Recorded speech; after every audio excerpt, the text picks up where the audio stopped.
So some people might be like, oh, why are you Christians always pushing your faith on people? Guys, take it from me, okay? I used to be a pagan, all right?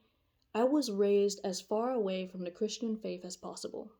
I was raised a pagan. That means I worship these statues. I would burn these incense and pray to these statues. I would believe in hundreds of gods, different gods from all over the world, whether it be Greek gods, Roman gods, Norse gods, Hindu gods, Muslim gods, all these gajillion gods. I knew them. I knew what they like to eat. I knew what they did. I knew their history. I knew who they slept with. Yeah, these Roman gods and these Greek gods, okay, they are not the most sinless type, all right? And so I was just wondering, okay, it's kind of weird to worship gods who sinned when I'm trying to get out of sin. So this is kind of difficult. And so I would pray to these gods and I would have these requests. And then if one god didn't show up or answer, I would go to the next god and the next god and the next god. And I'd be like, long list of different gods, you know? I had a whole list. Check, check, check. Oh, this person didn't answer. No, no, no. Then you would offer different sacrifices, and we used to set up long tables where we would offer different foods to these gods in the hope that they would bless us. And so we would always be setting these tables for these gods. Never did I imagine that there was a one true God who would be setting a table for me. I did not imagine. I thought like you would have to offer sacrifices to gods. I did not think in my mind ever that a god would offer a sacrifice for mankind. And so I did not know that at all. And I did not know that there was one God who created everything, okay? I thought there were a bunch of little gods for everything, like a god of the ocean, a god of the sun, a god of the grass, a god for parking, a god for protecting your lockers, a god for protecting your house, household gods, school gods, gods of nature, gods of the elements. It was like so much, guys. And yeah, it was hard. I did all the dirty digging for you guys. And then there was a time in my life when I was on the brink of life or death. And my soul was dying. My heart was broken. Everything was dying. And I was plunging into darkness. And I was on the brink of death. And so then I cried out to these gods. And they did not answer. And so I was like, now what do I do? And so I went on Google, okay? Okay. And I Googled how to heal a broken heart because I knew that my sickness, my diseases, all of this came from like this broken heart that I had. This and this burden of sin on my conscience. I just can't shake it off. I just felt this burden of sin knowing that there was going to be a judgment day and that I can't continue to hide my sins forever. I wanted it to be taken away from me. And so I looked on Google how to heal a broken heart. And then a few articles came up. One article said try Tylenol, and I was like, okay. And so I did, and it didn't work. Obviously, because these medications cannot heal a broken heart, okay? And then I went to the next article. Okay, common sense. I went to the next article if the first article didn't work. You could tell by now I did a lot of that. One god didn't work, cross out, next god didn't work. This article didn't work, cross out. Next article, it says that Jesus came to heal the brokenhearted and save those that are crushed in spirit. And then it started listing a bunch of symptoms. There's like, if you feel this, like this, then you need Jesus. And when I read that article, I was like, wow, this is listing exactly the symptoms I'm feeling spiritually, physically. I need this Jesus. And so then at the bottom, it had the sinner's prayer on there.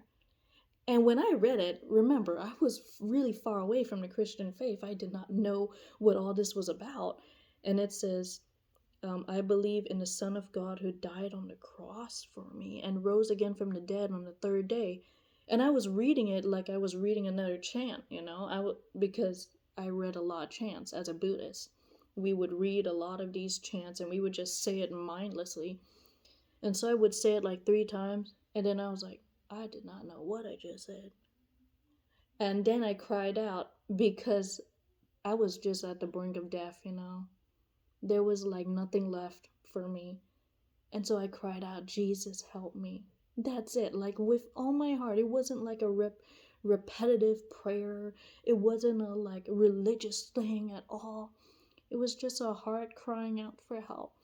And I cried out, Jesus, help me. And he heard me from heaven, and he came running and met me in my room that night, and he saved me that night. Which is why, my friends, I am pushing the Christian faith. Because there really is only one name under heaven with which mankind can be saved. And if it wasn't for Jesus, I'd be 6 feet in the ground right now. I would not even be here talking to you, living an abundant, brand new life, being washed free of my sins. And now instead of me having to set tables to these gods, God is setting a table for me every day.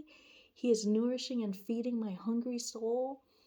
And I don't have to, if I need a prayer request, I don't have to run to a million different gods. I just go to one God to take care of everything.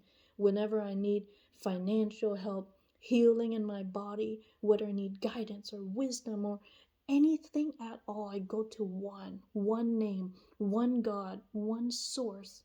And that is just so much simpler. Any Hindu would understand, because in Hinduism you have like hundreds of gods. If you ever went to like India, yeah, they have altars everywhere.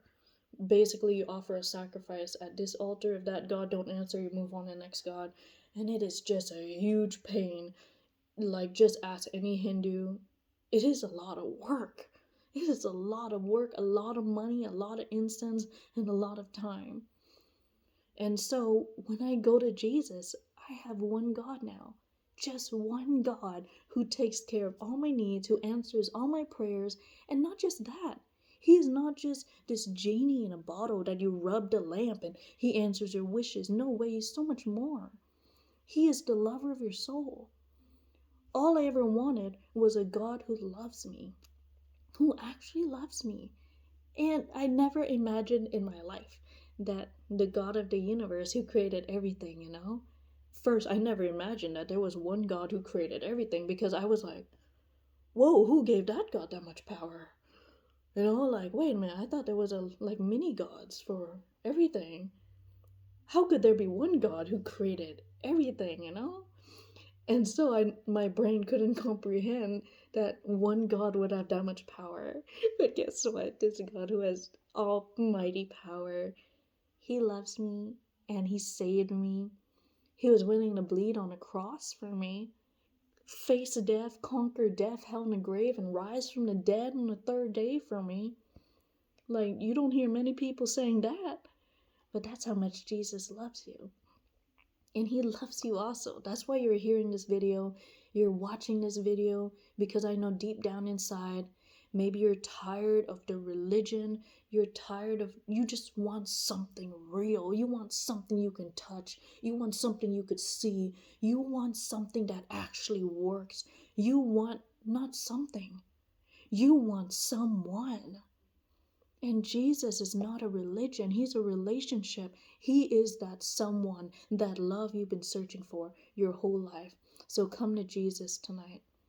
Come to Jesus tonight. Just go into your room, shut the door, and be like, Jesus, if you're real, show yourself to me, because I really, really need you. Just cry out to him in all honesty. In all honesty, of a pure and honest heart. And believe.